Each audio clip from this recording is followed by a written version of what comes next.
Bonjour, je suis heureuse de vous retrouver sur ma chaîne Astro Holistique. J'espère que vous allez bien. Je vous retrouve particulièrement aujourd'hui pour vous parler de la prochaine et dernière nouvelle lune de l'année 2019. Prochaine nouvelle lune qui aura lieu en Capricorne, à 4 degrés du Capricorne, donc le 26 décembre à 6h15 heure de Paris.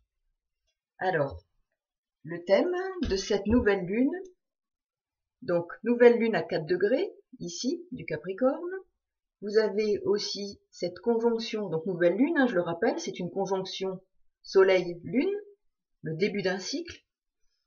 Nous avons près de cette conjonction le nœud sud, nœud lunaire sud, effectivement, vous avez ici le nœud nord en Capricorne, on en a largement parlé, effectivement, pendant cette année 2019, mais là aussi, forte symbolique en cette fin d'année, avec cette conjonction à la nouvelle lune en Capricorne, ce 26 décembre, nous avons effectivement aussi en Capricorne, et bien entendu, cet amas planétaire qui est très puissant, donc Jupiter, Saturne, Pluton, Vénus, un stellium qui est très caractéristique effectivement pour cette fin d'année de l'année 2020 qui s'annonce. Donc nous avons une nouvelle lune très capricornienne avec toutes ces valeurs qui sont à la fois très structurantes et à la fois qui appellent à une réorganisation en cours et à venir. Une restructuration, la fin d'une époque, la fin d'un temps pour aller vers de nouvelles valeurs. Nous sommes en pleine réorganisation, destruction pour une reconstruction, et c'est ce que va signifier particulièrement cette nouvelle lune, qui va nous enjoindre à effectivement re-questionner toutes ces valeurs personnelles et sociétales qui nous ont conduits à ce que nous sommes les uns les autres aujourd'hui pour aller vers quelque chose de nouveau. Uranus, ici, Trigone, nouvelle lune. Se défaire d'anciens schémas de fonctionnement, d'anciennes organisations, d'anciennes structures, d'anciennes valeurs qui ont fondé nos modes de fonctionnement personnels et sociétal. Alors, cette nouvelle lune est très riche d'enseignements, mais aussi, je dirais, nous porte en termes énergétiques vers déjà quelque chose de nouveau, individuellement et au niveau de nos sociétés, au niveau des populations, quelles qu'elles soient. On a pu le voir et on le voit encore en France, en Algérie, au Chili, au Liban. Je pourrais en citer bien d'autres et c'est pas parce que je ne les cite pas que je ne pense pas à eux. C'est pas une liste exhaustive. En même temps, on voit, et ce qu'on a pu dire le long de cette année, c'est que nous sommes dans une phase de grande destruction pour une reconstruction nécessaire à notre évolution. Évolution personnelle, évolution de notre monde, évolution de nos sociétés. Évolution de notre monde parce qu'effectivement, nous avons bâti nos sociétés, nos fonctionnements sur une abondance qui aujourd'hui, une abondance à tous les niveaux, qui aujourd'hui n'est plus aussi vraie et en même temps fondée sur un non-respect de la terre, de ses valeurs, un non-respect de l'être humain. Et aujourd'hui, il y a une révolte puissante qui se fait entendre et qui appelle à la vigilance de chacun dans nos modes de fonctionnement et de modes de relation à soi-même et aux autres. Alors, cette nouvelle lune a lieu effectivement le 26 décembre. Alors, vous allez me dire, c'est une évidence, entre le 25 et le 27. Oui, mais ce qui est intéressant, c'est que c'est aussi une éclipse du soleil. Alors, le soleil, la naissance du Christ, le 25 décembre, le Christ, soleil de justice. Le lendemain, éclipse du soleil, éclipse annulaire, c'est-à-dire que l'on voit un anneau encore autour de la lune, anneau qui présente derrière la lune le soleil. Il est en effet éclipsé dans sa majorité, mais il y a un anneau de lumière qui persiste. Donc symboliquement, c'est très important. pour ensuite nous annoncer, le 27 décembre, Saint Jean l'Évangéliste. Je vous rappelle qu'il est l'auteur de l'Apocalypse. L'Apocalypse, apocalyptos en grec, ne veut pas dire fin du monde, comme on peut l'entendre parfois, mais c'est révélation. Donc nous sommes à une phase où le soleil, la valeur solaire, la valeur christique qui émerge des ténèbres, de la nuit, après un solstice d'hiver, le 22 décembre. Vous voyez ces dates? 22 décembre, la lumière qui renaît des ténèbres de la nuit, qui apparaît et qui dès le lendemain est éclipsée. Donc là, il faudra faire attention parce qu'effectivement, nous sommes sur une phase où la lumière est tout de suite éclipsée. Mais qu'est-ce que ça peut nous dire aussi en termes de nécessité, très vite, de faire rappel à ces valeurs christiques, ces valeurs de lumière qui sont en nous. Donc, puisque quand elles ne sont pas à l'extérieur, il va falloir les puiser à l'intérieur. Un signe d'intériorité, comme le Capricorne. Donc, attention. Dès le lendemain, attention aussi à ce que ça peut signifier dans nos vies personnelles. En même temps, le 27, nous avons Saint Jean l'Évangéliste, l'apôtre, Apocalypse. L'Apocalypse, non pas, rassurez-vous, il n'est pas question pour autant qu'il y ait une fin du monde dès le 27. Bon. En même temps, c'est la fin d'un temps pour aller vers autre chose, mais en passant par la révélation. Apocalypto, je le répète, en grec, révélation. Nous sommes à une phase où tout nous est ou doit nous être révélé pour partir sur de nouvelles bases.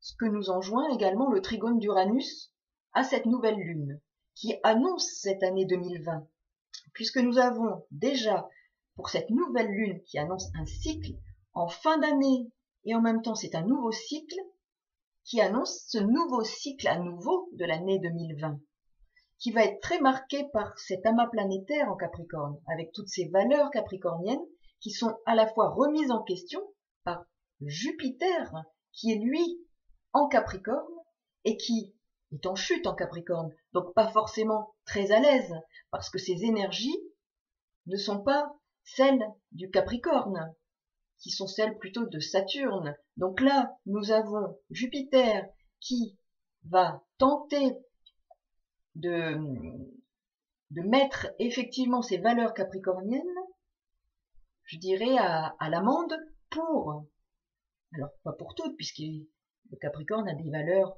de stabilité, de rigueur, de sérieux, de professionnalisme, très très très importante. En revanche, il y a aussi le pouvoir, parfois la cupidité, l'amour de l'argent. Donc toutes ces valeurs-là vont être à la fois re-questionnées par ce généreux Jupiter qui va vouloir faire sa place en Capricorne. Donc prendre effectivement sa place en Capricorne va nécessairement bouger les valeurs du Capricorne, vouloir les faire se transformer, sachant que, je le répète, Uranus est en trigone avec cette nouvelle lune, donc qui va à la fois apporter cette volonté de transformation, d'éveil, de conscientisation, pour aller vers un renouveau, puisque nous sommes dans une phase où Pluton et Saturne sont toujours à l'œuvre, et qui nous pousse à déconstruire, détruire ce qui, effectivement, ne doit plus aujourd'hui avoir cours car est sclérosant, enfermant, pour aller vers quelque chose de nouveau, vers le renouveau, une émancipation par rapport à ces anciennes valeurs.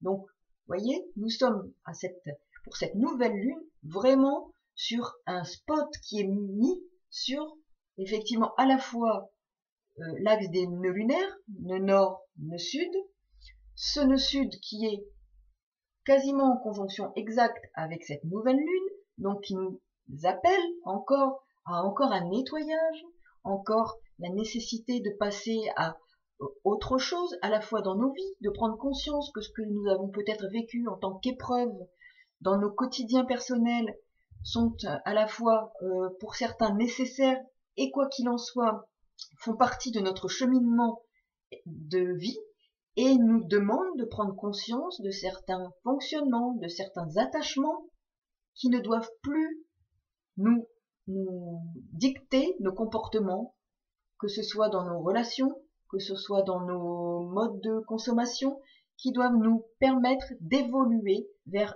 d'autres fonctionnements plus adéquats avec notre société, notre monde tel qu'il doit être dans les mois, les années à venir.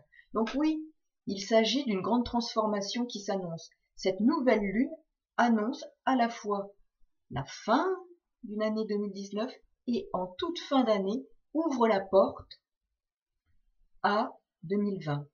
Je rappelle que le Capricorne est un signe cardinal et qu'en l'étymologie de cardinal, c'est la clé. Donc nous sommes dans une phase clé d'ouverture vers un autre monde. Mais pour aller vers un autre monde, oui, il y a une phase qui peut être douloureuse pour les uns comme pour les autres, plus pour certains, effectivement, mais en même temps, nous allons vers quelque chose de positif. Sauf qu'il oui, il y aura forcément des moments plus complexes pour les uns et pour les autres, pour nos sociétés, pour nos modes de fonctionnement, mais il faut passer par un nettoyage. Donc, cette nouvelle lune est très explicite quant à ces fonctionnements à venir et la nécessité de passer à autre chose. Regardez dans vos vies personnelles ce que ça peut signifier, ce que vous avez dû ou ce que vous devez lâcher, le lest que l'on doit lâcher pour aller vers quelque chose de plus, je dirais, aérien, puisque nous sommes dans un signe de terre, pour entrer dans le signe du Verseau, qui est un signe d'air. Nous sommes dans une phase de transition. Nous devons lâcher du lest, lâcher des fonctionnements passés erronés, des croyances limitatives, pour aller vers une ouverture plus grande d'esprit, plus humanitaire, humaniste, pour effectivement modifier notre rapport aux autres, notre rapport à nous-mêmes tout d'abord, et à la Terre, au monde. Donc cette phase, je le répète, de nouvelle lune est très significative par rapport à cette symbolique très riche d'enseignements. Et alors, peut-être que pour certains qui ont effectivement cette nouvelle lune, alors pour le tout début des Capricornes, le tout début des Cancers, le tout début des Béliers, le tout début des Balances, tout début, je dirais aussi, des Scorpions, il y a à ce moment-là, pour certains signes, cette nouvelle lune sera plus significative. Les Taureaux, ceux qui sont nés en début, premier décan des Scorpions, comme je le disais, premier décan des Capricornes, premier décan du Cancer, premier décan de la Vierge. Donc nous avons, et premier décan des Béliers et Balance. Ces signes seront plus impactés. Donc, si vous savez monter votre thème, au moins monter votre thème, regardez où se trouve cette nouvelle lune. Et par rapport à votre signe solaire, regardez quel aspect elle forme, au moins pour le premier décan. Donc si vous êtes né le premier décan de ces signes que je viens de citer, vous aurez forcément un impact plus important dans vos vies respectives, et notamment dans la maison dans laquelle cette nouvelle lune se situe. Ce qui est important, c'est aussi de pouvoir monter le thème non seulement de naissance, mais aussi le thème de révolution solaire, pour, en les superposant, vérifier comment ça va impacter votre année 2020. Mais pour toutes ces choses, effectivement, soit vous savez le faire, soit vous faites appel à quelqu'un que vous connaissez, ou un astrologue, ou si vous souhaitez, et je vous laisserai effectivement sous la vidéo mon adresse mail, et vous pouvez me demander un thème de naissance, un thème de révolution solaire, ou poser une question, et je vous expliquerai les modalités pour avoir les réponses à vos questions. Voilà. Donc, pour revenir à cette nouvelle lune, très riche, pleine de symboles, et à la fois on sait que le symbole a une action très claire dans nos vies respectives et dans notre environnement. Si nous savons le décoder, nous savons le comprendre, nous savons nous saisir de son sens pour arriver à une forme de conscience plus élevée de ce que nous sommes, de ce que nous vivons, des événements que nous vivons, de leur impact dans nos vies et du sens qu'ils prennent pour notre évolution. Nous sommes dans une période d'évolution personnelle de conscientisation bien plus importante que jamais pour évoluer, parce que notre société est en pleine transformation, mais notre monde, les vibrations de la Terre sont en pleine transformation. Et c'est aussi pourquoi nous sommes brassés par des énergies très puissantes. Donc, cette nouvelle lune est pleine d'enseignements. Sachons y puiser des éléments pour notre évolution, notre transformation. Quoi qu'il en soit, nous vivrons les uns et les autres des situations qui seront le révélateur d'enseignements que nous devrons essayer de comprendre, de décoder pour notre évolution personnelle, pour apprendre à vivre autrement, intérieurement d'abord, puisque la société sera le reflet de ce que nous pensons, de ce que nous vivons, des vibrations que nous générons. Donc, aujourd'hui, ce qui se passe, c'est aussi le reflet de ce que nous sommes. Allons vers cette transformation qui est inéluctable. Et si nous savons nous saisir des enseignements que, je dirais, les situations de notre environnement sont là pour nous apporter, nous grandirons les uns et les autres, nous grandirons les uns avec les autres pour un monde différent qui s'annoncera dans les mois et années à venir. Mais effectivement, cette nouvelle lune est la porte, je dirais, la porte énergétique d'entrée vers cette année 2020 et 2021 par la suite, mais nous y reviendrons, pour une transformation profonde qui est en cours, avec des valeurs nouvelles qui doivent passer par effectivement une destruction pour aller vers un renouveau. Mais tout ça, c'est pour une évolution positive. Donc même si nous vivons des moments complexes, et je peux comprendre que les uns et les autres puissent se dire « mais c'est épouvantable », mais en même temps, c'est quelque chose d'incontournable qui s'impose à nous. Sachons en tirer un enseignement, sachons y voir du positif, voir effectivement la lumière dans les ténèbres, et c'est aussi ce sens-là de cette nouvelle lune. Capricorne, après, effectivement, c'est un signe d'hiver, mais dans l'hiver, il y a aussi dans ce signe la germination, la renaissance. Donc nous sommes au point de renaissance, de renouveau, de renaissance de la lumière dans les ténèbres. Donc nous engageons ce cycle-là dans cette période-là très sensible. Solstice d'hiver, les jours vont commencer à rallonger. Donc toute cette symbolique est très riche d'enseignements pour notre transformation, avec cette éclipse qui est vraiment très significative, avec cet anneau de lumière qui persiste, et puis le lendemain encore, ce 27 décembre, Saint Jean, l'Apocalypse, Saint Jean, l'apôtre, qui a écrit effectivement l'Apocalypse, Saint Jean l'évangéliste, qui apporte une parole de révélation, de conscientisation plus grande.